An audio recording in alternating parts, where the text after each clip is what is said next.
खेल गुरु ने खेला है, इस राज को वही जान पाता है। तो इस पर एक छोटा सा प्रमाण मैं आपको देना चाहती हूँ कि गुरु महाराज ने ये लीला क्यों और कैसे खेली है। एक समय की बात है कि दो राजा था, दो राजे थे। एक राजा का नाम था थरथरी और दूसरे का नाम था गोपीचंद। ये दोनों राजा बड़े ही तपस्वी थे, बड़े ही शूरवीर थे, लेकिन अपने अंदर में भगवान के प्रति आस्था रखते थे, विश्वास रखते थे। और दोनों ने अपने अपने राज्य में रहकर इस बात का ज्ञान कर लिया कि संसार में रहकर, इस राजपाट में रहकर हमें कुछ मिलने वाला नहीं है। अगर इस संसार में रहना है तो हमें इस संसार को हटाना होगा। अगर हम परमार्थ करना चाहते हैं तो परमार्थ के लिए हमें इस संसार से हटना होगा, इस राजपाट को छोड़ना होगा। तब जाकर हमें हमारे अंदर का सिद्ध पुरुष जाग जाएगा। और इसी के लिए उन्होंने अपने राजपाट को ठुकरा दिया और संसार को त्याग कर गिरी के अंदर गुफाओं में चले गए। और उन्होंने उस नाम की साधना को लेकर अपने आप में अपने आप को जगाकर एक सिद्ध पुरुष कहलाए, एक योगी पुरुष कहलाए। जगत में, संसार में उनकी ख्याति इतनी बढ़ गई कि लोग दूर दूर से उनके पास आते थे और उनके सत्संग वचनों को सुनते थे और उनसे मुक्ति और मोक्ष का रास्ता प्राप्त करते थे। ऐसे ही एक बार दोनों राजा अनायासी एक ही शहर में पहुंच गए और दोनों का डेरा एक ही गांव में लग गया। जब दोनों एक ही गांव में पहुंचे तो दोनों ने कहा कि देखो, वर्षों से हम लोग अलग अलग गांव में जाकर धर्म का प्रचार कर रहे हैं, धर्म का कार्य कर रहे हैं, लोगों को जगा रहे हैं। आज अचानक वर्षों के बाद हमारी भेंट हुई है, तो एक ही गांव में हमारा आज मुकाम पड़ा है, डेरा पड़ा है। तो चलकर लोगों को कुछ धर्म का कार्य उपदेश देते हैं, धर्म के कार्य करने के लिए उन्हें उत्तेजित करते हैं।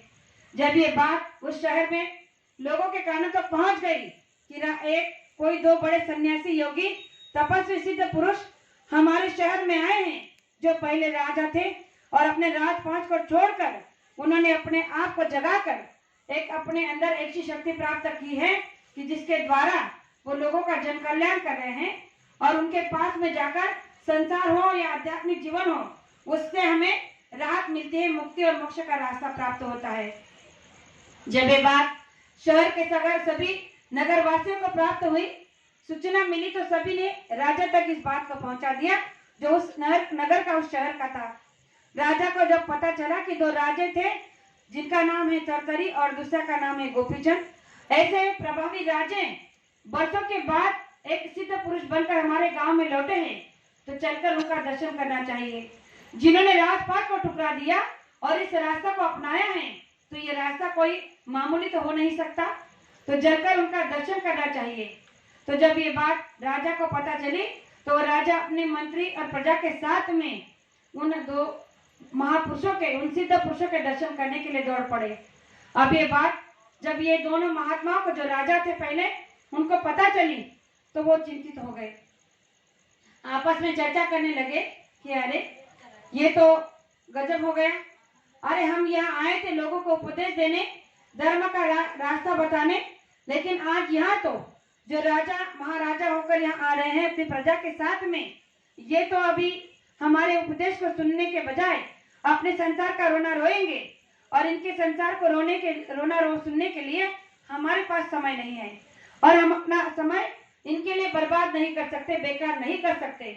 इसलिए उन दोनों ने आपस में सलाह मशवरा कर लिया और कहा कि कुछ ऐसी युक्ति करते हैं कि जिससे हमारा समय भी बर्बाद नहीं होगा और हमारी वचन वाणी भी व्यर्थ नहीं जाएगी। जैसे ही राजा उनके कुटिया के बाहर आए, टेंट के बाहर आए, तो अंदर उनको खबर दी गई कि राजा अपने प्रजा के साथ में, अपनी सेना के साथ में बाहर बैठे हैं। आप दोनों बाहर आकर उन्हें कुछ ज्ञान की बातें बताइए, कुछ धर्म का उपदेश दीजिए। जब उन्होंने ये बात को सुना तो दोनों ने आपस में जो बात तय की थी उस कार्य को उन्होंने प्रारंभ किया। बाहर प्रजा राजा के साथ में इंतजार कर रही कि कब महात्मा बाहर आएंगे, कब उन्हें ज्ञान की बातें बताएंगे और कब उनसे वो रास्ता मिलेगा। संसार के लिए कुछ बातें, कुछ सवाल उनसे पूछेंगे जिनसे उन्हें राहत मिलेगी।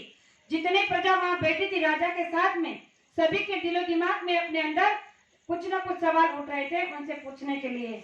लेकिन घंटों इंतजार के बाद में जब उस कुटिया से कुछ आवाजें आने लगी, वो दोनों जो सिद्ध पुरुष अंदर कुटिया में बैठे थे, वो आपस में झगड़ा करने का नाटक कर रहे थे। और झगड़ा किस तरह से हो रहा था, तो राजा थरथरी राजा गोपीचंद को बता रहा था कि आज गांव में भिक्षा मांगने के लिए मैं जाऊंगा और भिक्षा में जो कुछ भी खाने को मिलेगा वो मैं खा लूंगा। तो दूसरे राजा ने कहा कि अरे तुम कैसे महापुरुष हो, कल भी तो तुम गए थे, कल जब तुम्हें खीर मिली थी तो तुमने अकेले पी ली, खा ली, आज मैं मांगने के लिए जाऊंगा और जो भी हलवा पूरी मुझे मिलेगा वो मैं अकेले खाऊंगा। और खाने की चीजों को लेकर उनमें ऐसे झगड़ा हो रहा था, बाहर बैठे राजा प्रजा ये सब सुन रही थी। लोगों के अंदर में उनके अंदर की जो आस्था और प्रेम थी, इसको लेकर चर्चा होने लगी कि अरे हम कहीं गलत जगह पर तो नहीं आ गए, जिनके बारे में इतना सुना था ये खाने को लेकर इतना झगड़ा कर रहे हैं, तो ये कहा है कि सिद्ध पुरुष, ये कहा है कि महापुरुष जिन्होंने राजपाट को छोड़ा वो ऐसे हो सकते हैं? अरे राजपाट को छोड़ना कोई आम बात नहीं है। अगर ये सच में महापुरुष होते, सिद्ध पुरुष होते, तो खाने की बात को लेकर झगड़ा नहीं कर रहे होते। और राजा ने कहा कि हमारा समय यह बर्बाद हो रहा है, इससे अच्छा है कि हम यहाँ से बिना मिले ही चले जाए। और राजा के साथ में सारी प्रजा उनका झगड़ा देखकर वहां से चले गई। और जब सारी प्रजा चले जाने के बाद उन दोनों ने बाहर किसी को भेजा, कहा कि देखो सब लोग चले गए क्या? तो बाहर से अंदर से कोई आया एक व्यक्ति और उसने देखा, कहा कि महाराज सब लोग तो चले गए लेकिन 2 व्यक्ति बाहर बैठे हैं। जब वो बाहर आए तो कहने लगे कि चलो अब हमारे बाहर जाने का समय है। और जब दोनों राजा जो महापुरुष बन गए थे वो जब बाहर आए कुटिया के, तो 2 पुरुष वहां, 2 जो शिष्य वहां बैठे थे, उन्हें देखकर उन्होंने पूछा कि तुम नहीं गए, सब तो चले गए। उन्होंने कहा कि जो संसार को लेकर आए थे वो संसार के साथ चले गए। हम जानते हैं कि हम जहाँ आए हैं वह संसार नहीं, केवल आत्मज्ञान मिलने वाला है।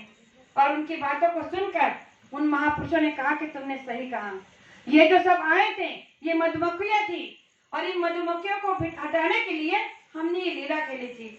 अंदर जो हम बातें कर रहे थे वो सच में सचमुच का झगड़ा नहीं, ये तो एक ऐसी लीला चल रही थी जिसे केवल हमें अंदर जानते थे, बाहर वालों नहीं। तो उन वहां पर बैठे उन 2 शिष्यों ने कहा कि हम अच्छे से जानते हैं कि आपने अंदर जो कुछ भी किया वो केवल एक नाटक, एक दिखावा था। प्रेमियों, इस कहानी को गुरु महाराज इसलिए सुनाया था कि आज जो चटनी का दौर चल रहा है ये वही दौर है।